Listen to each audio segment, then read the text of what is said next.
Hi guys, இந்த வீடியோவில் நாங்கள் பார்க்க போகிறது இதை மாதிரி கஸ்டமைஸ் பண்ணின டூடுல்ஸ் நீங்களுமே செட் பண்ணிக்கொள்ளலாம். எப்படி இது செட் பண்ணுறேன்னு சொன்னால் ஜஸ்ட் நீங்கள் கூகுள் க்ரோமில் போயிட்டு MyDoodle அப்படின்னு சொல்கிற எக்ஸ்டென்ஷனை ஆட் பண்ணிக்கொள்ளுங்க. இந்த MyDoodle அப்படின்ற இந்த எக்ஸ்டென்ஷன் டவுன்லோட் ஆகி ஃபஸ்ட்டாக ஆட் ஆன பிறகு ஆப்ஷனில் போயிட்டு இங்கே நீங்கள் டெக்ஸ்ட் இமேஜஸ் அப்படின்னு சொல்லி நிறைய விதமான டூடுல்ஸ் நீங்கள் கஸ்டமைஸ் பண்ணிக்கொள்ளலாம். இனிஷியலாக நான் நீங்கள் டெக்ஸ்ட் அப்படின்ற ஆப்ஷனில் போயிட்டு ஐசிடி ஃபவுண்டேஷன் அப்படின்ற டூடுலில் ஃபர்ஸ்ட் வந்து ஆட் பண்ணிக்கொள்கிறேன். ஸோ இதை நீங்கள் ஆட் பண்ண பிறகு இந்த விண்டோவில் நீங்கள் ப்ரிவியூ பண்ணி பார்த்துக்கொள்ளலாம். கஸ்டமைஸ் பண்ண டூடுல் இங்கே வந்திருக்கிறத நீங்கள் பார்க்கலாம்.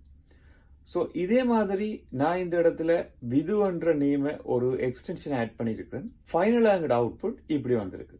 ஸோ இதை மாதிரி நீங்களும் உங்களோட நேம்ஸை டூடுலாக யூஸ் பண்ணிக்கொள்ளலாம். ஸோ இப்படி யூஸ்ஃபுல்லான இன்ஃபர்மேஷன்ஸ் உங்களுக்கு தேவை என்று சொன்னால் எங்களோட சேனலை சப்ஸ்கிரைப் பண்ணிக்கொள்ளுங்கள். தேங்க்யூ.